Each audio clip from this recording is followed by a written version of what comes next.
은 맑겠지만 동해안은 대체로 흐리겠습니다. 내일까지 강원 영동과 경북 동해안에는 5에서 30mm의 비가 내리겠고 충북과 경북 내륙 등에도 가끔 빗방울이 떨어지겠습니다. 강원도와 충북 북부, 영남 일부 지역에는 오후에 벼락이 치고 우박이 떨어지는 곳이 있겠습니다. 오늘 낮 최고 기온은 서울이 16도 등 전국이 14도에서 19도로 어제와 비슷하겠습니다. KBS 라디오 4시 뉴스를 마칩니다. KBS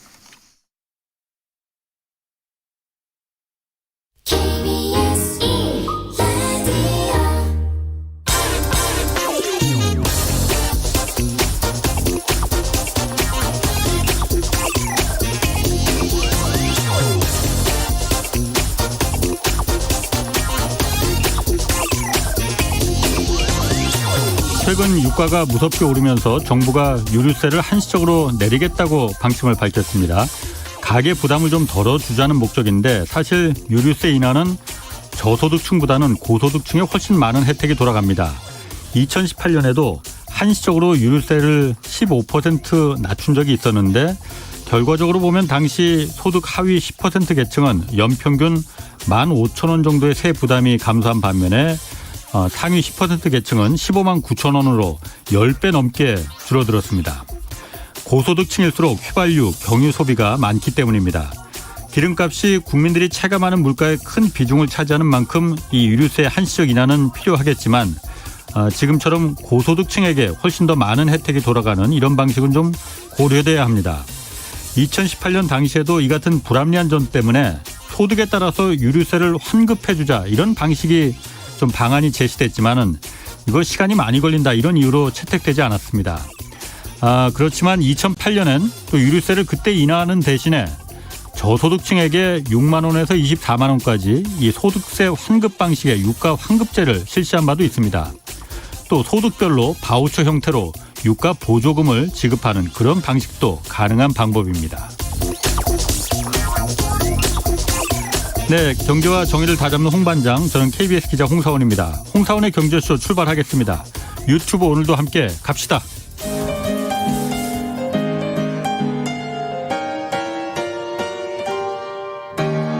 대한민국 최고의 경제 전문가와 함께합니다. 믿을 만한 정보만 쉽고 정확하게 전해드립니다. 홍사원의 경제쇼. 네, 정부가 다음 달부터 이제 위드 코로나로 방역 체제 전환이 고려 중입니다. 위드 코로나 시대 그리고 내년 경제는 어떤 방향으로 흘러갈지 미리 좀 점검해 보겠습니다.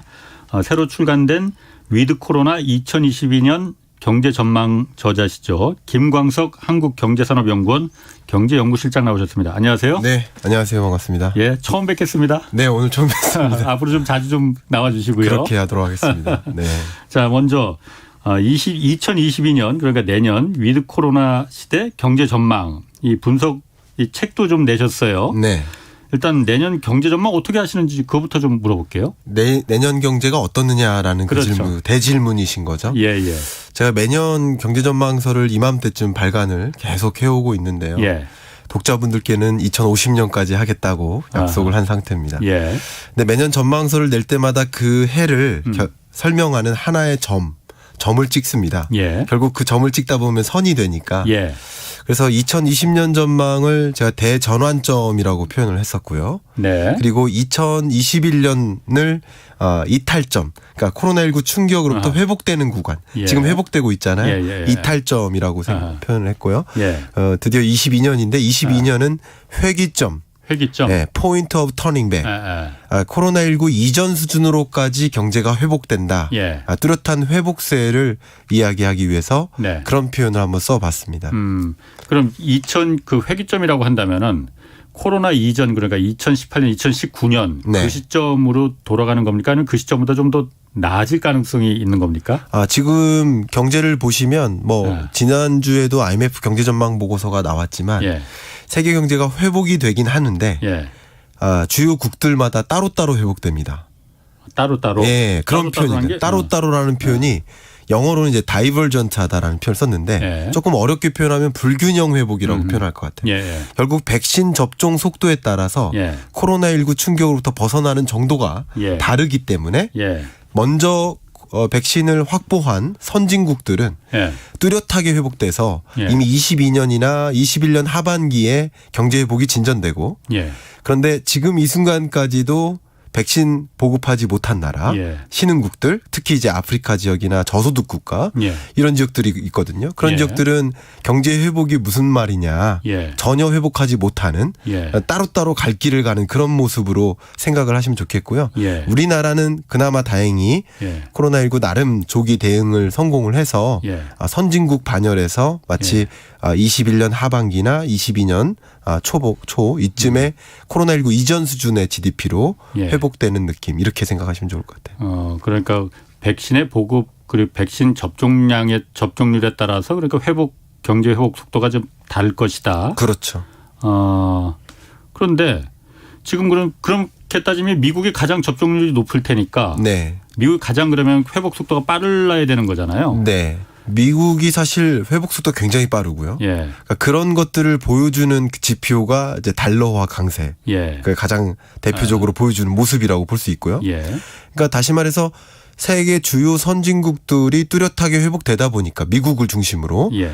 그러다 보니까 벌써부터 얘기 나온 것이 테이퍼링과 기준금리 인상. 우리나라는 먼저 시작을 했지만 예. 이제 코로나19 충격일 때 이 충격으로부터 벗어나기 위해서 강력한 통화 정책을 동원했던 거죠. 예. 역사상 가장 낮은 수준의 기준금리를 인하하고 네네. 유동성을 공급하고 경기를 부양시키기 위해서 예. 이제 제가 어떤 표현을 썼냐면 달라진 국면엔 달라진 대응이 필요하다. 정책도 마찬가지죠. 예. 코로나19 상황 2020년에 통화 정책을 동원했던 거랑 전혀 다른 방식으로 이제 코로나19 이전 수준으로 회복되는 구간이기 때문에 예. 소위 말해서 통화 정책을 정상화해 나가는 과정이죠. 예. 그 정상화해 나가는 과정을 테이퍼링, 예. 기준금리 인상 이렇게 예. 표현을 하고 있는 것이죠. 근데 지금 미국의 그 성장세가 네. 당초에는 이제 굉장히 셀 것이다 이렇게 전망했었는데 지금 사실 지금 막상 보니까는 그렇게까지 뭐 기대했던 것만큼 네. 그 정도는 아니네 이런 분석이 나오고 있잖아요. 지금 분석이 이제 가장 대표적인 것이 지난주에 발간된 IMF 경제전망 예. 보고서고요. 그렇죠. 저도 그 경제전망 보고서 1년에 이제 4차례 나오는데 업데이트 예. 버전까지 하면 4차례 나오는데 그건 정말 사사치 읽어봅니다. 저도. 근데 이제 미국의 성장세가 예. 하향 조정되는 건 맞습니다. 예. 근데 왜냐하면 생각하지 못했던 또 다른 변수가 등장한 거죠. 그게 바로 공급망 병목 현상. 예. 그러니까 공급망 병목 현상이 21년 상반기에 잦아들 예. 줄 알았는데 예. 예를 들어 반도체 수급 불안이라든가 식료품 수급 불안이라든가 여러 가지 여러 원자재 수급이 불안정했었는데 예.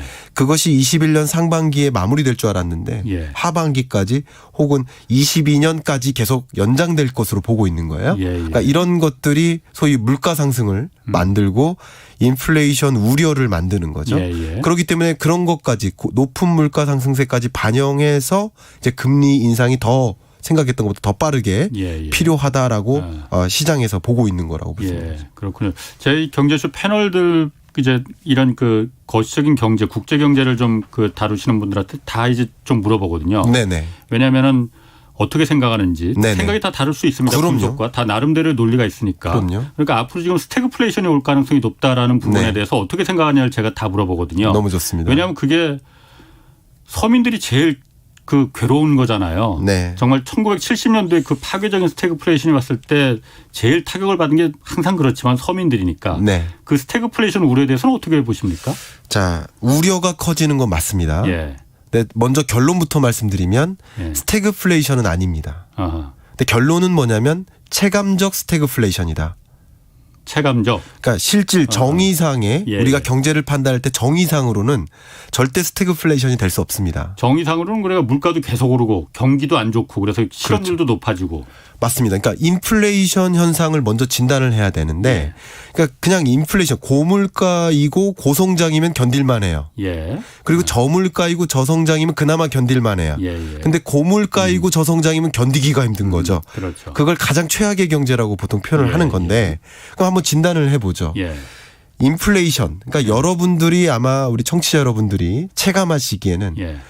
물가 상승률을 아마도 실례지만 어떻게 생각하십니까? 체감적으로 어떻게 느껴지십니까? 몇 %로? 저는 솔직히 말해서 예. 뭐 그렇게 뭐 이렇게 많이 소비를 하거나 그런 건 그렇죠. 아니라서 그렇게 그러니까 많이 이제 느끼지 못하겠더라고요. 홍 기자님 같은 경우는 일에 열중하시다 보니까 체감 물가가 높게 인식되지 않으세요. 예. 근데 주부 여러분들이 특히 예. 매일 그 식탁을 책임지시는 주부 여러분들은 더 크게 느끼시죠. 예. 예. 왜냐하면 어제 그럴 거예요. 호박이 500원이었는데 예. 오늘 호박은 1,000원인 거예요. 예. 그러면 이것은 100% 올랐잖아요. 예. 그러니까 소위 서민들의 체감 물가는 예. 100%, 네네. 50% 예. 이렇게 인식해요.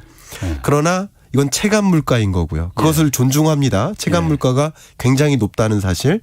그러나 그건 체감 물가고 예. 우리 소비자 물가 상승률, 소위 통화 정책 결정에서 가장 중요하게 고려하는 소비자 물가 상승률은 예. 2.5%예요. 아. 지금 월별 물가 상승률이. 예. 근데 이 2.5%라는 물가 상승률을 어떻게 계산하느냐? 아. 460여 가지 소비 품목이 있습니다. 예. 예. 그 가격의 변동을 계산하는 건데 가격 변동이 전년 동월 대비예요. 예. 그러니까 9월 달 소비자 물가 상승률은 이번 달 가격과 호박 가격과 전년 동월 가격과 비교하는 거예요. 그렇죠. 근데 한번 생각해 보십시오. 2020년 이맘때 2분기부터 시작해서 국제 유가 마이너스 37달러 기록하고 정말 아. 세계가 뒤집히면서 예. 예. 소비가 둔화되고 예. 그러면서 가격이 최저 수준으로 떨어졌었잖아요. 네네. 그때와 비교한 물가 상승세가 다시 말하면 기조 효과가 반영된 물가 상승률이 어떻게 보면 예. 고작 2.5%인 거예요. 예. 예. 그러니까 체감적 물가 상승률과 지금 소비자 물가 상승률은 괴리, 그건 다른 문제입니다. 네네. 체감과 지표 간의 괴리가 있다. 이건 다른 문제고요. 네. 특히 얼마 전에 추석 연휴를 지내면서 그 체감 물가를 더 높게 뼈아프게 경험하셨겠죠. 예. 일단 어쨌든 체감 물가상으로는 그렇지만 소비자 물가 상승률은 우리나라의 목표 물가가 2%니까 어쩌면 그것보다 조금 높은 수준이에요. 예, 예. 어쨌든 이것도 인플레이션이라고 받아들일 수 있죠. 근데 한국은행이 전망한 2021년, 22년 물가 상승률은요. 올해가 2%를 조금 초과하지만 예. 2022년은 1.5%로 목표 물가보다도 하락한다라고 보고 있어요. 내년에는. 예. 그만큼 고물가가 아닌 거예요. 지표상으로는. 예. 예. 그 두 번째 성장률도 봐야죠. 예. 예. 우리나라의 평균 어떻게 보면 잠재 성장률이 2.5%니까 예. 그거보다 높은지 낮은지에 따라서 저성장인지 고성장인지 이렇게 그렇겠죠. 볼 수 있을 거 아니겠습니까? 예. 기준이 그렇게 되는 거죠.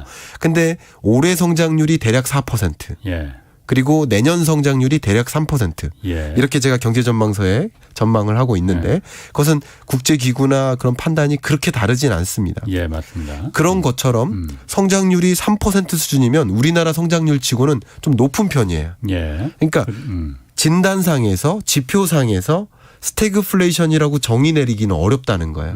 다만 여러분들이 체감하시기에는 예. 이토록 저성장인데 그렇지. 이토록 고물가인데 그러니까 제가 아까 말씀드린 대로 체감적 스태그플레이션에 가깝다. 예. 이렇게 말씀드리고 싶어요. 그러니까 실질적으로는 스태그플레이션은 그 지표상으로 보면은 데이터는 스태그플레이션을 가리키지는 않는다. 그렇습니다. 이거죠. 네. 그럼 우리나라는 그렇다 치더라도 네.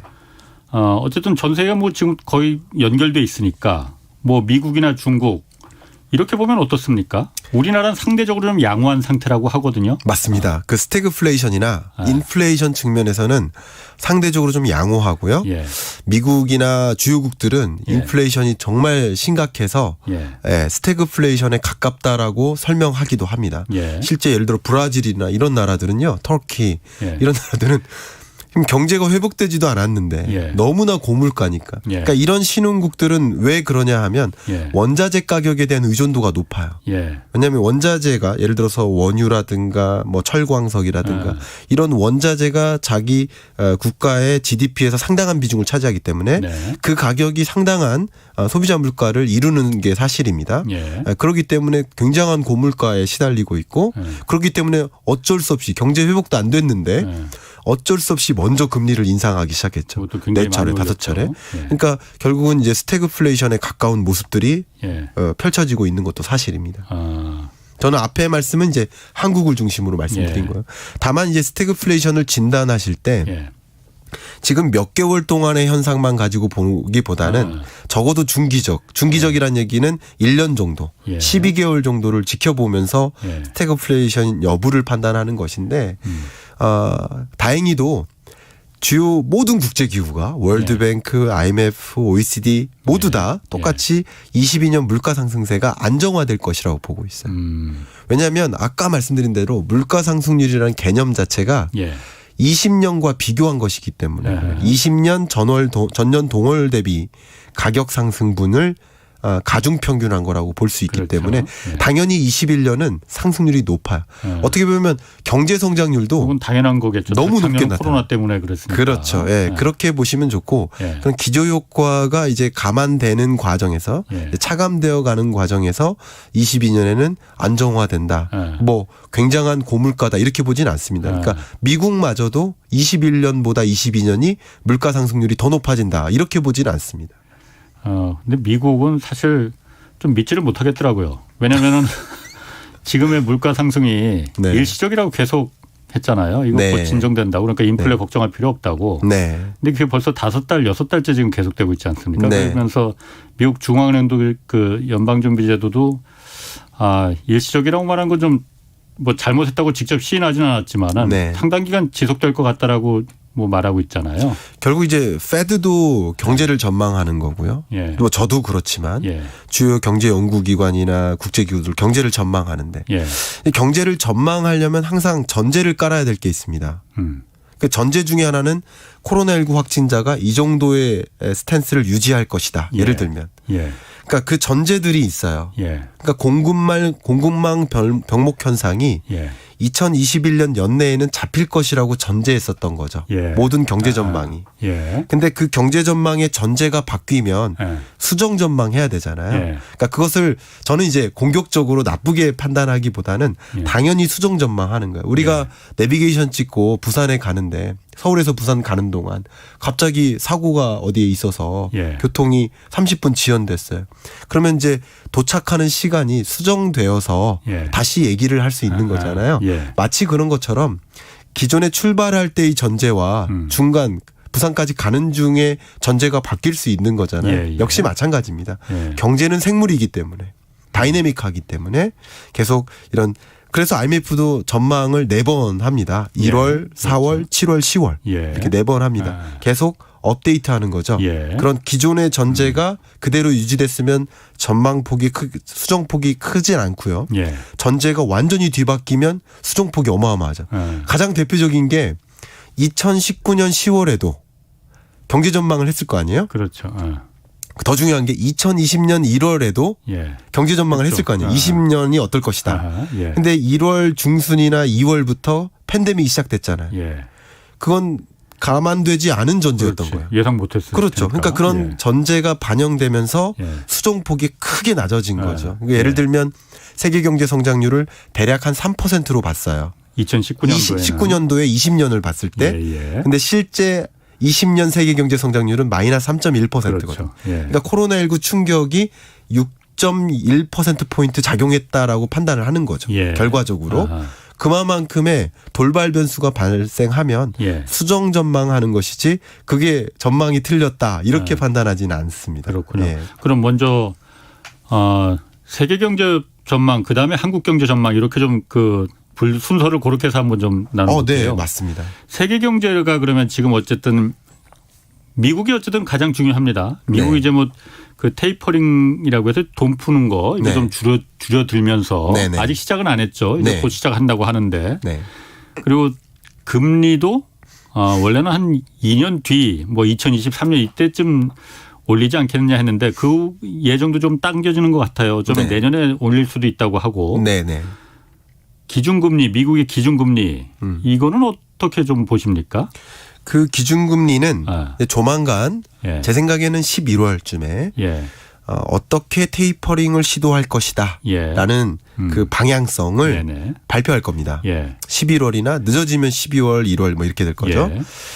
발표를 할 건데 거기 안에 테이퍼링이 종료되는 시점이 결정될 거예요. 그렇죠. 그러니까 가장 중요한 것은 테이퍼링이 언제 종료될까. 그러니까 테이퍼링은 1,200억 달러씩 매월 공급하다가 공급량을 점차 줄여나가는데 결국 0이 되는 시점 이게 종료되는 시점이겠죠. 근데 한번 이것을 시나리오를 볼 때 3가지 요소가 있어요. 언제 시작할 것인지 언제 시작하느냐에 따라서 종료되는 시점이 달라지죠. 뭐 얼마씩 줄이느냐도 변수가 되겠죠. 그렇죠. 줄이는 폭도 있고요. 예. 세 번째는 매월 줄일 것인지 FOMC 회의 때마다 줄일 것인지. 근데 FOMC 회의가 1년에 8번 있습니다. 그 이사회 회의 그렇죠. 말하신 거죠. 우리나라로 치면 금통이죠. 예, 예. 예. 그런 회의가 8번 있어요. 그러니까 회의 때마다 줄일 것인지 매월 줄일 것인지에 따라서 테이퍼링이 종료되는 시점이 달라지겠죠. 네네. 그 종료되는 그 시점 근처에 본격적으로 금리 인상 여부를 논의할 겁니다. 예. 그 연준 위원들이 예, 예. 논할 때 가장 그 테이블에다 놓고 가장 중점을 놓고 고민하는 게 예. 실업률 지표가 될 겁니다. 그렇겠죠. 예. 왜 그러냐면 금리를 인상한다는 얘기는 자신감의 표명이에요. 우리 경제 완전히 회복됐어. 예. 이제 금리 인상해도 탄탄하게 굴러갈 거야. 이런 뜻이거든요. 이 정도 찬물을 끼얹어도 괜찮을 거야라고. 그렇죠. 실물 경제를 고려했을 때. 예. 그렇기 때문에 실물 경제가 가장 더디게 회복되는 게 예. 후행적인 변수죠. 예. 그게 고용이기 때문에 예. 고용 지표를 고려해서 예. 물론 그 당시에 물가나 성장세나 여러 가지를 다 고려하겠지만 네네. 실업률 지표를 기준으로 해서 그걸 이제 에반스룰이라고 하죠. 예. 예. 실업률 지표를 고려해서 기준금리 인상 여부를 결정할 텐데 그게 대략 내년 10월 정도가 될 거죠. 9, 10, 11 이 정도가 될 겁니다. 예. 이런 시나리오가 컨센서스로 지금 모아진 상태가 예, 예. 그렇다라는 것이죠. 기준금리 인상이 거의 예견되다시피 했다라고 볼 수 있습니다. 내년 그러니까 3분기 정도 10월, 9월, 뭐 10월 이때쯤. 네, 그렇습니다. 그래요. 그런데 지금 아까 말씀하신 대로 변수가 원래는 이제 그 경제가 잘 자신감을 갖고 성장 이제 계속 할 거다. 그러면은 과열을 막기 위해서 인플레이션 압박이 들어가니까는 이 정도 찬물 그러니까 네. 금리를 올려도 괜찮을 거다라는 게 이제 그 미국 그 금융통화당국의 이제 생각이었을 것 같은데. 네, 맞습니다. 어쨌든 변수라는 게 아까 말씀하신 대로 갑자기 공급망 그러니까 뭐 네. 이 에너지 가격도 오르고 예. 원자재 가격도 오르고 이러다 보니까는 공급이 잘 안 되니 네. 이게 수요가 많아서 그런 물가가 인상이 되고 네. 경기가 과열되면 이거는 뭐 견딜만 한 건데 네. 만드는 원자재 가격이 올라서 예. 이걸 갖다 잘 팔리지도 그럼 소비자들이 잘 사지도 않을 거 아니에요. 그럼 네네. 물가가 너무 많이 올라가면은 네. 그럼 그게 기업들의 부담으로 네. 당연히 돌아갈 거고 그렇습니다. 그러면은 그게 바로 이제 스태그플레이션이라는 네, 거잖아요. 네, 미국이 만약에 네. 그런 스태그플레이션이 그 만약 온다면은 네네. 금리를 올릴 거냐? 금리를 올린다는 거는 다시 말해서 아까 말씀하신 대로 연방준비제도가 가장 첫 번째로 고려하고 있는 그 고용을 네. 포기하는 거나 마찬가지가 될 수도 있는 거 아니에요. 그렇습니다. 그런데도 금리가 그래서 금리를 못 올릴 거다 이런 의견도 좀 있거든요. 만약에 그렇다면 예. 금리 인상이 어려워질 수 있죠. 예. 그러니까 그 당시에 예. 내년 하반기 정도에 예.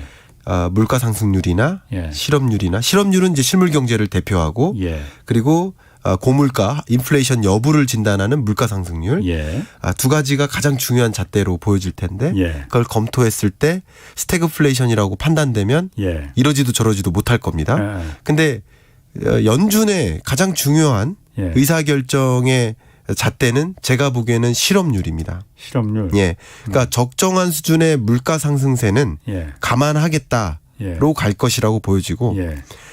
연준은 어쨌든 통화 정책을 위반하는 당국이잖아요. 예. 그럼 통화 정책이라는 목표가 있잖아요. 예. 그럼 목표를 달성하기 위해서 쓸 수 있는 수단이 있지 않습니까? 무기. 예. 그 수단이 통화 정책 수단이잖아요. 예. 그 정책 수단이 없으면 안 되거든요. 예. 그러니까 우리나라도 먼저 금리를 인상한 그 배경 중에 하나가 카드를 마련하기 위해서. 왜냐하면 또 다른 어떤 변수가 등장해서 경제가 충격이 있을지 모르잖아요. 예. 그러니까 지금처럼 낮은 금리를 계속 유지하면 카드가 없는 거잖아요. 예. 그러니까 통화정책 수단을 마련하기 위해서 지금과 같은 때 금리를 정상화해 나가는 거죠. 다른 것을 좀 포기하고라도 예. 경제 성장 속도를 좀 포기하고라도 통화 정책은 어쨌든 제자리로 만들어야 되고 경기 부양은 재정 정책으로 해라. 정부가 해라. 약간 이런 스탠스라고 볼 수 있겠는데 예. 제 생각에는 페드도 예. 역시 통화 정책 수단을 마련하기 위해서 예. 그렇기 때문에 기준금리를 어쨌든 인상해 나가는 스탠스를 가져가지 않겠느냐라고 보고 있습니다. 그럼 그런 통화 정책의 변화가 이 자산 시장에는 어떤 변화를 그럼 가져올까요? 제가 계속 이렇게 강조하고 있는데요. 예. 2020년의 투자 방법과 예. 2022년의 투자 방법은 예. 완전히 달라야 됩니다. 그러니까 완전히. 같은 공식으로 투자하면 안 된다. 이 말씀을 드리고 싶어요. 예. 2020년은 예. 다시 한번 강조하지만 역사상 가장 충격적인 경제 위기였어요. 예. 마이너스 3.1%. 예. 대공황 이후 처음이에요. 예. 그러니까 그런 엄청난 충격을 경험했으니까 엄청나게 가파른 속도로 금리를 인하했었던 거죠. 예. 유동성을 공급했던 거죠. 예. 그 모든 수단을 다 동원했던 거예요. 우리나라도 마찬가지. 무제한 양적 완화를 시도했죠. 우리나라도. 예. 그렇게 가장 적극적인 완화적 통화 정책을 도입했습니다. 예. 그러니까 자연스럽게 돈의 가치가 순식간에 떨어진 거죠. 그렇죠. 그러니까 다시 말하면 돈의 가치가 이토록 순식간에 떨어져 본 적도 없는 거예요. 2020년만큼. 예. 그럼 돈 주고 뭐 삽니까 우리가? 물건 사죠. 예. 돈 주고 자산 사죠. 예. 돈 주고 자산으로 바꾸는 행동을 재테크라고 하는 거죠. 예. 그러니까 돈의 가치가 떨어지니까 물건 가치가 오르고 자산 가치가 오른 거예요. 예. 예. 인플레이션과 자산 버블이 일어난 거예요. 예. 예. 인플레이션과 자산 버블을 동치로 보시는 분들이 좀 계시더라고요. 예. 전혀 다른 얘기입니다. 예. 인플레이션율은 앞에 말씀 내내 드린 것처럼 예. 소비 품목의 가격 상승세고요. 예. 자산 버블은 자산 가치의 상승이에요. 주식이나 부동산과 같은 자산 가치가 오른 거예요. 그러니까 다 오른 거죠. 예. 한 방향으로. 예. 근데 심지어 우리나라조차 주택 가격이 코로나19 이후에 약 15% 이상 아파트 평균 매매 가격이 상승했는데 예. 우리나라는 중간 정도밖에 안 됩니다. OECD 회원국 중에서. 뭐 뉴질랜드, 영국, 미국 더 많이 올랐습니다. 예. 그러니까 이런 것들이 이런 완화적 통화 정책 때문에 예. 자산 가치의 상승과 물가 상승세가 이어진 거예요. 예. 근데 역시 22년에는 통화 정책의 스탠스가 완전히 바뀌지 않습니까? 예. 이때는 착륙할 때고 이때는 이륙할 때예요. 예. 전혀 다른 기조라는 거죠. 예. 전혀 다른 기조이기 때문에 자산 가치의 변화도 전혀 다른 방향으로 하방 압력으로 작용할 수밖에 없겠다. 그러니까 돈의 가치가 엄청나게 상승하는 기조. 예. 그걸 가장 대변해 주는 게 달러화의 강세. 예. 그러니까 돈의 가치가 상승하니까 자연스럽게 자산 가치가 떨어지는. 예. 그러니까 요즘 주택 가격이 하방 압력을 받고 있다, 둔화되고 있다 이런 표현들 예. 기사 속에서 보셨을 겁니다. 예. 그런 것들이 가장 대표적인 현상이라고 볼 수 있고 20년의 자산 가치 상승률이 이렇게 혹시 라디오라서 잘 안 보시겠지만 이렇게 굉장히 가파르게 상승했다면 뭐 이거 유튜브로 많이 보시니까. 네. 근데 이 가격이 지금 떨어졌다는 뜻이 아니고 예. 상승률이 이렇게 둔화된 거예요. 상승률이 그러니까 오르긴 오르는데 상승률이 둔화됐다. 여전히 이거죠. 오르는 거예요. 근데 22년에는 이 상승률이 더 둔화됩니다. 예. 그러니까 지금 말씀드렸던 이런 거시경제나 예. 통화정책의 스탠스가 상당한 하방 압력을 주기 시작한다는 거죠. 예. 그렇기 때문에 22년은 상당한 하방 압력 때문에 예. 부동산 시장의 수급 측면에서는 상방 압력이 있습니다. 뭐 시간이 되면 그거 말씀드리겠습니다만 상방 압력이 존재함에도 불구하고 거시경제 여건이 예. 하방 압력으로서 누르기 때문에 전반적으로 주택 가격 상승세가 많이 둔화되는 흐름을 저는 전망하고 있습니다. 그 상방 압력이라는 거 한번 뭐 지금 뭐 말씀해 주시죠. 뭐 네. 상방 압력이라는 건 부동산을 더 띄울 그런 압력을 말씀하시는 거죠. 그렇죠. 이제 우리가 부동산 시장을 저도 이제 부동산 시장 뭐 전망을 어느 건설사에서 보고서로 내달라고 이렇게 할 때가 있어요. 그러면 그렇게 해서 하면 한 80페이지, 100페이지 씁니다. 그러니까 그만큼 우리가 주택 가격이 어떻게 움직일까라는 그것을 주제로 공식을 세우면 고려해야 될 변수가 뭐 100가지가 넘겠죠. 근데 그걸 덩어리로 생각해 보면 지금까지 말씀 나눴던 통화 정책, 거시경제 그게 하나의 덩어리고 그다음 하나의 큰 덩어리가 수요죠. 수요. 그다음 덩어리가 공급이죠. 마지막 한 가지가 제도적인 거죠. 제도적인 것은 정책의 스탠스가 완전히 바뀔 수도 있기 때문에 내년에 역시 제가 아까도 말씀드렸듯이 이것은 지금과 같은 스탠스가 유지된다라고 전제하고 말씀드리는 거예요. 이 스탠스가 바뀌면 또 바뀝니다. 물론이죠. 이건 굉장히 중요한 거기 때문에 수급 여건을 지금 볼게요. 먼저 수요입니다. 이렇게 하면 제가 공영방송에서 정부를 너무 이렇게 비판적으로 얘기하는 걸 수도 있겠는데. 아니 뭐 사실을 생각하시는 걸 말씀하시는 건 괜찮아요. 생각하는 걸 한번 말씀드려 볼게요. 제가 한번 질문 드려보면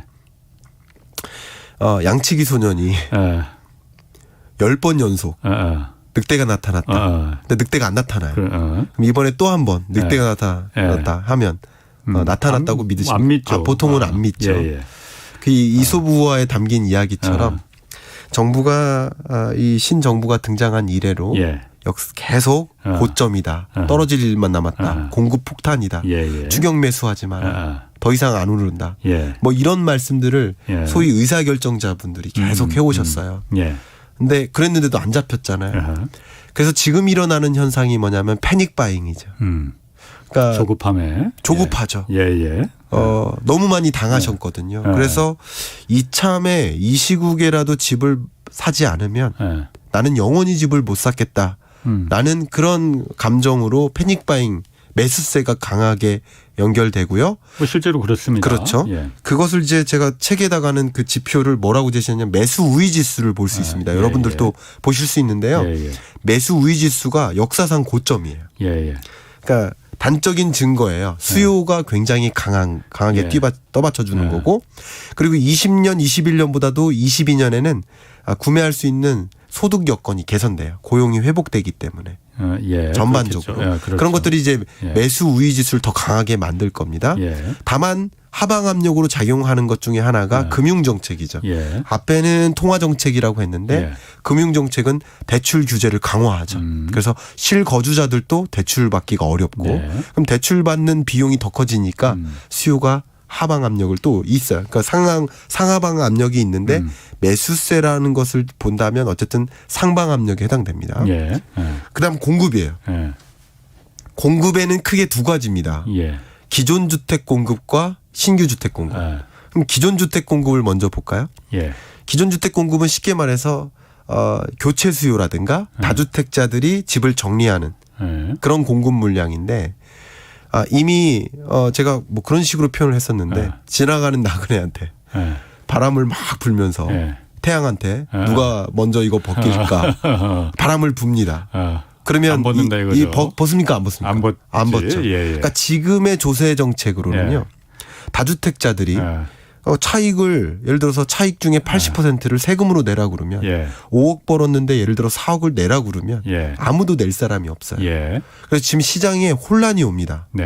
그 시장의 혼란을 제가 어떤 식으로 글로 표현했냐면 물이 위에서 아래로 흐르는데 아랫물을 바가지로 퍼서 위로 던지면 그럼 물이 거꾸로 흐르겠는가.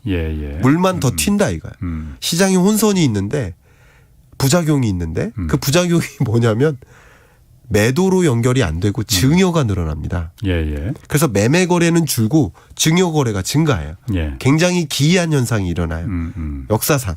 그러니까 이게 시장의 혼선이고 결국 매도세가 강하지 않은 거예요. 그다음 두 번째가 신규 주택 공급이죠. 신규 주택 공급을 전망하는 게 가장 쉽습니다. 왜냐하면 자명한 지표들이 있어요. 가장 대표적인 것이 인허가 건수죠. 쉽게 말하면 건설사들이 아파트 분양을 하고 싶으면 국토교통부에 가서 인허가를 받잖아요. 그 인허가 건수가 고스란히 있는데 이게 대략 한 2년에서 3년 정도를 선행하는 선행 변수입니다. 근데 2020년까지 주택 인허가 건수가 계속 줄었거든요. 그러니까 다시 말하면 적어도 22년까지는 공급량이 줄어들 수밖에 없어요. 공급 폭탄이다라고 얘기를 해왔지만 실질적으로 신규 주택 공급이 22년까지 늘어나진 않습니다.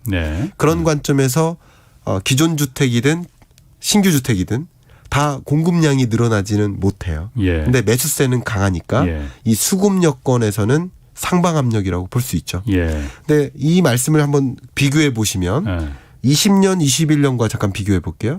이때도 이런 상방 압력이 존재했어요. 그리고 거시경제 여건도 상방 압력이었어요. 그렇기 때문에 20년, 21년 뚜렷한 상승세가 이어졌던 거죠. 근데 22년에는 상방 압력은 여전히 있으나 수급 여건이 근데 하방 압력이 갑자기 작용되기 시작했기 때문에 상승세가 더 둔화될 수밖에 없는 것이죠. 그렇게 저는 전망을 합니다. 뭐 그러니까 여기 경제쇼에 여러 이제 부동산 관련해서도 이제 패널 분들 많이 나오시지만은 다른 의견을 그 분석을 내놓으시는 분들도 많이 있습니다. 다른 의견으로 한번 저한테 그러니까 제가 그걸 한번 좀 물어보려고요. 아까 이제 쉽게 말해서 다주택자나 뭐 집을 많이 갖고 있는 사람들이 바람을 안만 불어도 그 집 안 내놓는다. 세금을 이렇게 많이 내라고 하는데 그야말로 그 혜택을 좀 줘야만이 내놓지 그 얘기지 않습니까? 그렇죠. 그 말은 집값이 계속 앞으로도 오를 것이라는 전제하에가 돼야만이 가능한 거잖아요. 그렇습니다. 예를 들어서 집값이 만약 떨어진다고 하면은 네. 그게 아유 내가 세금 내더라도 빨리 이건 처분하는 게 훨씬 더 나한테 소득이 더 되네라는 생각이 들 거 아니에요. 그렇죠. 30년 전 일본이 그랬지 않습니까? 네, 네.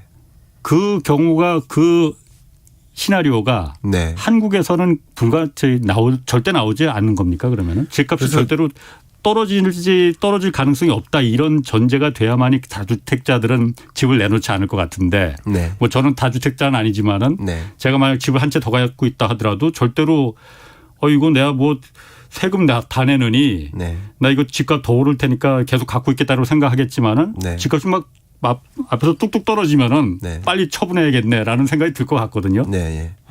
너무 좋은 질문이시고요. 저는 그 일본과 같은 방향으로 갈 거다라는 그런 판단은 저는 이제 동의하기 어렵습니다. 예. 판단이 좀 다른데요. 그리고 이제 미리 한 가지 말씀드리면 저는 이제 경제 전망을 원래 여러 경제연구원에서부터 경제 전망을 해왔기 때문에 이 경제 전망을 뭐 23년, 5년, 30년을 못 합니다. 왜냐하면 그 선행 변수를 기준으로 계산을 하기 때문에 그래서 22년을 놓고만 얘기를 하는 겁니다. 그것을 이제 좀 오해 없으시길 바라고요. 22년을 놓고 봤을 때 지금 말씀하신 게 뭐냐면 그 가장 좋은 지표가 주택 경기 전망 CSI라는 지표가 있어요. 이것은 뭐냐면 제 전망이 아니라 우리나라의 국민들의 판단인 거예요. 각각의 판단이 오를 거냐 떨어질 거냐. 국민들의 판단이? 그렇죠. 제 판단이 아니라. 그러니까 국민들의 믿음이. 예. 그렇게 생각하고 있는 거예요. 근데 적어도 이게 관성의 법칙처럼 경제는 심리다라는 말이 있잖아요. 그렇죠. 그런 것처럼 적어도 최근 동안 6년 동안 2019년에 살짝 조정되는 기간이 있었지만 어쨌든 근래 몇 년 동안 상승만 해왔기 때문에 22년에도 상승할 것이라는 믿음이 있어요. 국민들의 인식이. 그렇기 때문에 매수세가 강할 수밖에 없는 거예요. 일본의 경우하고는 좀 다르고요. 일본은 경기 침체랑 같이 왔습니다. 엄청난 경기 침체와 그러니까 잃어버린 20년. 잃어버린 30년. 그러니까 부동산 가격이 조정됐다고 했는데 조정 안 된 건 또 없습니다. 그렇게 생각해 보시면 좋습니다. 그러니까 디플레이션까지 왔거든요. 그렇죠. 그러니까 디플레이션은 그냥 전반적인 가격 하락이에요. 디플레이션이 얼마나 위험하냐면요. 디플레이셔너리 스파이럴이라는 경제학 용어가 있습니다. 디플레이션 소용돌이에요. 그냥 해석을 하자면 이 소용돌이에 빠지면 헤어나오기가 굉장히 힘들어요. 그래서 제가 어떤 표현까지 했냐면 지금의 인플레이션은 어쩌면 리플레이션, 착한 인플레이션일 수도 있다. 디플레이션 우려에 처할 뻔한 나라들이 지금 우려에 처한 나라들도 있었고 그런 나라들이 그래도 물가 상승세가 어느 정도 떠받쳐주게 만들어줬다. 착한 기여도 있다라고까지 얘기를 했어요. 그러니까 일본은 디플레이션에 빠졌었어요. 한번 가격이 하락할 거라고 생각하면 제가 기자님께 질문 드릴게요. 다음 달에 태블릿 PC가 하락할 것 같아요. 가격이. 원래 사려고 했어요. 안 사지. 안 사죠. 그러니까 가격 하락을 인식하면 그렇게 믿으면 추가적인 가격 하락으로 연결돼요. 수요가 더 부족해지니까. 그러니까 그런 것처럼 디플레이션 압력이 작용했어요. 제가 어제 롯데 월드타워 29층에 갔었습니다. 아침에 무슨 강연이 있어서 29층에서 내려다 보이는 게 잠실 아파트였던 거예요. 잠실 아파트를 보고 어떤 생각을 했냐면요. 이게 지금 뭐 1억짜리가 20억 되지 않았느냐. 20년 동안. 한번 생각해 볼게요. 20년 동안 그만큼 안 오른 건 또 뭐가 있냐 이거예요. 다 같이 올랐다는 거예요. 과자도 올랐잖아요. 짜장면도 올랐잖아요. 모든 것들이 다 올랐단 말이에요. 우리가 생각하는 뭐 새 뭐 땡 뭐 이런 것도 가격이 20배 올랐잖아요. 그러니까 모든 것이 올랐다는 거예요. 돈의 가치만 떨어지고. 그렇게 생각하면 디플레이션이나 경기 침체나 스태그플레이션과 같은 그런 것들이 함께 맞물리면서 주택 가격이 조정됐을 때 그때의 일본 경제랑 지금 같다고 동치할 수가 없겠다라는 생각인 겁니다. 하긴 뭐 그래서 그렇게 이제 그 논리를 이제 세우는 분들도 있어요. 어쨌든 지금 이 부동산뿐만이 아니고 주식도 마찬가지고 이게 전부 다 자산이라는 게 어쨌든 미국에서 먼저 달러를 왕창 풀고 뭐 한국도 많이 풀었어요. 돈을. 어제 코로나 때문에 다 어려우니까. 그러다 보니 그 많은 유동성이 돈들이 주식에 들러붙고 아파트 건물 속에 다 녹아드는 건데 그 돈을 다 소각해서 없애버리지 않는 한 어떻게 이게 자산 가격이 다시 내려가겠느냐. 물론 조금씩 드리겠지만은 네. 그거에 비해서는 그 줄어드는 양이 워낙 적기 때문에 네. 뭐 그 자산 거품이 네. 쉽게 그렇게 빠지지 않을 거다라고 믿는 분들도 있고 네. 뭐 다른 분들은 이 자산의 거품이 터지는 거는 네. 연착륙이라는 건 역사적으로 없었다. 항상 경착륙이었다라는 분들도 있고 네. 뭐 여러 가지 이제 해석들이 있으니 그런 분들은 그런 부분은 이제 들으시는 분들이 여러 가지 이런 의견 저런 의견 지금 김 그 실장님 예. 분석도 참고로 그냥 하시면 될 것 같아요. 네. 자, 그러면 한국 경제 저기 어쨌든 그런 자산 거품 얘기 지금 했지만은 네. 고용도 지금 중요하거든요. 그렇습니다. 예. 실질적으로 그 우리나라는 한국은 좀 낫다 하지만은 그렇다 하더라도 고용 문제만큼은 실질적인 고용 그 실직 그 고용률 체감은 굉장히 안 좋거든요. 내년은 어떨 것 같습니까? 네, 내년은 올해보단 당연히 낫습니다. 당연히 경제 회복이 진전되고 투자가 예. 진작되는 그런 예. 과정에서 예. 근데 가장 더디게 회복되는 게 고용이라는 걸 강조하고 싶고요. 제가 책 초반에 이 예. 어떤 한 잡지의 표지를 예. 제시하면서 그 잡지에 써 있는 그 문장을 인용을 했는데 예. 그 문장이 거의 명확한 표현인 것 같아요. 제 이야기를 한마디로 표현해 주는 영어 문장인 것 같아요. 그 문장이 뭐냐면 Life is coming back, but it won't be the same. 삶은 제자리로 돌아간다. 그러나 같진 않을 것이다. 이게 무슨 말이냐면 고용이라는 측면에서 예. 자영업자들이 코로나19 충격일 때 예. 비대면화해야 되고 또 임금 부담되고 예. 기술도 보급되고 하니까 예. 키오스크를 깔은 거야. 예. 그러니까 다시 말하면 알바생 자르고 키오스크를 채용한 거죠. 예. 그러면 이제 코로나19 끝나고 위드 코로나 된다고 예. 키오스크 자르고 알바생 채용할 거냐? 예. 그렇진 않다는 거죠. 그러니까 고용이 굉장히 더디게 회복될 것인데 그 이유는 2008년 글로벌 금융위기와 다릅니다. 2020년은 구조적 변화가 같이 맞물린 거예요. 예. 경기적 충격과 이런 산업 구조적인 변화, 디지털리 전환되는 예. 이런 것이 같이 맞물리면서 예. 고용의 구조적 변화도 같이 나온 거예요. 그래서 예. 그 전만큼 고용이 제자리로 돌아오긴 상당히 어렵다라고 판단을 하고요. 그래서 얼마 전에 IMF 보고서에서 굉장히 명확한 잣대를 제시했는데 예. 고용 회복 정도가 미국에서는 이렇게 표현해요. skilled 그리고 unskilled. 예. 그러니까 숙련 노동자와 비숙련 노동자 예. 이렇게 구분을 하고 예. 우리나라는 주로 상용 근로자냐 임시 일용 근로자냐 예. 이렇게 보통 구분을 해요. 예. 같은 변신 뷰인데요. 예. 이렇게 진단한 게 뭐냐면 skilled 숙련 노동자는 이미 고용 회복이 됐어요. 예. 그리고 금방 될 거라고 보고 있어요. 예. 근데 unskilled, low skilled. 예. 그러니까 비숙련 노동자는 제자리로 돌아오는데 충격도 컸고 돌아오는데 굉장히 어려움이 있다. 왜냐하면 이 비숙련 노동이나 단순 노동은 상당 부분 디지털이 대체를 했기 때문에 예. 그래서 고용 회복이 굉장히 빠르게 진전되긴 안 되고 예. 그렇기 때문에 그것을 뉴노멀로 볼 가능성이 있어요. 새로운 그러니까 이게 실업률을 이게 우리가 3.5가 정당한 완전 고용이라고 생각했는데 예. 이제 예를 들면 3.7로 그게 완전 고용이나 이렇게 받아들일 가능성이 있어요. 코로나 이후에 뉴노멀이다 그게. 그것도 고용이라는 측면에서 뉴노멀이라는 그래요. 것이죠. 예. 그럼 그 고용은 그렇다 치고 증시 전망은 내년은 어떨 건지 지금 증시가 지금 올해 초만 해도 주식하면 다 여기는 무조건 안 하면 바보 이랬는데 굉장히 마음의 상처 입으신 분들 많거든요. 내년은 어떻습니까? 대세 상승장에서는 예. 어쩌면 그 손해를 본 사람이 찾기가 힘들 만큼 다 상승한 거죠. 그렇죠. 근데 그때의 투자 방식, 그때의 투자 방법을 고스란히 22년까지 이어가면 고스란히 실패할 가능성이 높습니다. 고스란히 실패한다. 네, 제 생각엔 그렇습니다. 예. 그만큼 20년과 22년은 전혀 다른 환경이에요. 투자 여건이. 그래서 박스권에 갇힐 가능성이 굉장히 높습니다. 왜냐하면 20년에는 소위 거대한 불확실성이 등장했잖아요. 코로나19. 근데 21년 하반기부터 22년을 생각해 보면 어떻게 보면 상대적으로 자잘한 불확실성들이 많아지는 느낌이에요. 뭐 코로나19 팬데믹은 어떻게 될까? 종료될까? 모르겠어요. 백신이 작동할까? 부작용 없을까? 불확실성. 또 금리 인상한다고 그러지, 테이퍼링 한다고 그러지, 공급망 병목 현상도 장기화된다고 그러지, 중국 문제 있다고 그러지. 뭐 이런 불확실성들이 계속 많아지는 그러다 보니까 또 많은 투자자가 불확실성이 높아지니까 예. 이런 공격적 투자 자산에서 자금을 회수하기 시작한 거예요. 예. 머니 무브먼트죠. 돈이 이동하고 있는 거예요. 예. 그런 과정에서 자연스럽게 이 저축이나 금융시장으로 이끌어져 현금화로 이어지는 거예요. 그러니까 주식시장이 어떻게 보면 박스권에서 헤어나기가 굉장히 어려운 시국이라는 거죠. 22년의 모습을 보면.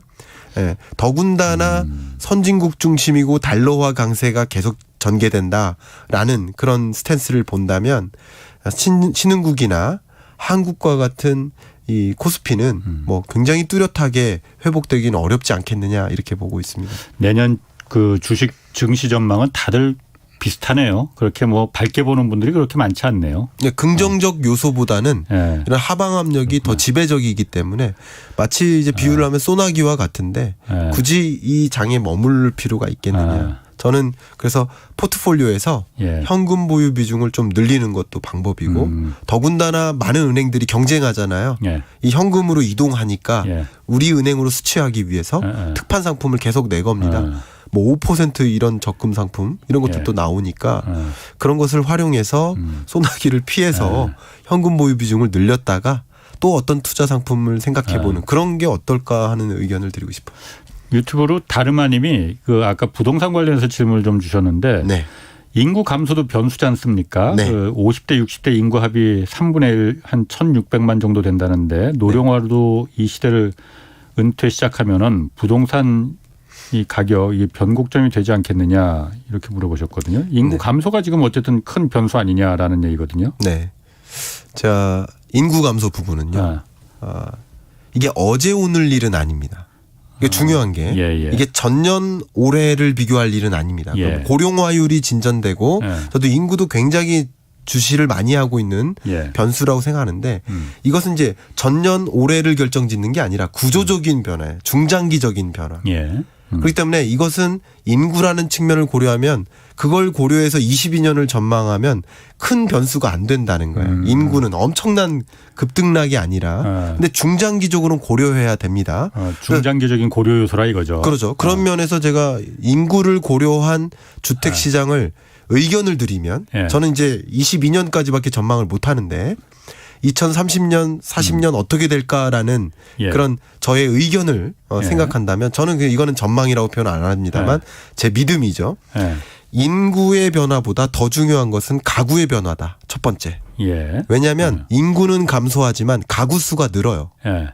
왜냐하면 주택은 가구가 사니까 가구 수가 는다는 걸 중요하게 생각하셔야 되고 인구가 주는데 가구 수가 느는 이유는 1인 가구가 늘어서예요. 근데 1인 가구가 늘어나는 그 이유는 결혼 안 한 젊은 층이 늘어나는 게 아니라 독거노인이 늘어섭니다. 그러니까 1인 가구가 늘어나는 이 현상은 고령화 현상이에요. 이건 정확하게 이 통계청에서 2065년까지의 인구 추계를 발표해 왔기 때문에 그 통계를 여러분께 전달하는 수준입니다. 그다음 두 번째. 인구 증감보다 가구 증감을 보셔라 이 말씀 드렸고 두 번째 더 중요한 게 인구 증감보다 더 중요한 게 인구의 이동입니다. 이동. 네.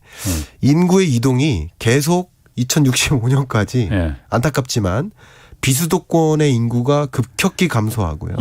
수도권 인구는 계속 유지됩니다. 오히려 증가합니다. 뭐 지방 소멸이란 얘기도 나오고 있어요. 그렇죠. 그걸 대변해 주시듯이 말씀하신 것처럼 그렇기 때문에 이 수요세 가구가 증가하는 이런 수요세는 수도권을 중심으로는 계속 뒷받침이 된다는 뜻이고 비수도권은 뒷받침이 안 된다는 뜻이죠. 그래서 수도권과 비수도권의 탈동조화 따로따로 움직이는 거 이런 현상이 중장기적으로 30년 40년까지 이어지지 않겠느냐 이런 생각이고 수도권 안에서도 서울과 경기권을 구분해 보면 서울은 좀 더 상업화되고요. 주거지역화되는 게 아니라 경기권이 주거지역화됩니다. 그래서 범서울이 되는 거죠. 그래서 인구의 이동이 서울에서도 경기로 이동합니다. 그래서 이걸 요약해 보면 중장기적으로 내 집 마련을 해야 된다라는 관점에서 생각해 본다면 중장기적으로는 소형 주택에 경기권 주택을 내 집 마련하면 어떨까? 중장기적으로 생각한다면 그렇습니다. 소형 주택으로 그걸 서울이 아니고 경기권으로 가는 게 좋은 전략이다 이렇게 말씀? 그렇게 저는 생각을 하고 있습니다. 네, 이건 전망이 아니라 저의 믿음인 거죠. 이런 근거에 기초해서 전망이라는 단어는 그러니까 economic forecast, 전망이라는 단어는 요럴 때 붙일 수가 없거든요. 그래서 저는 이제 그 용어를 정확하게 얘기하고 싶습니다. 그러니까 그 소형주택을 서울이 아닌 경기도권으로 가는 게 김 실장님의 전략이다 이렇게 이미 기사에서 많이 보셨듯이 소형주택의 가격 상승세가 가장 높고요. 그렇군요. 대형주택의 가격 상승세가 둔화되죠. 그런 것들까지 감안해서 그렇다는 거죠. 예, 알겠습니다. 오늘 말씀 감사합니다. 지금까지 김광석 한국경제산업연구원 경제연구실장 함께했습니다. 고맙습니다. 네, 감사합니다. 자, 내일 오전 11시는 유튜브로 경제쇼 플러스 업로드됩니다. 이번 주는 거침없는 세계사의 저자 썬킴 교수와 부동산 투기의 역사와 해법, 대안 등에 대해서 좀 얘기 나눠보겠는데요. 정말 제가 1시간 내내 웃었습니다. 엊그제 녹화를 미리 떴는데요. 꼭 즐기시기 바라겠습니다.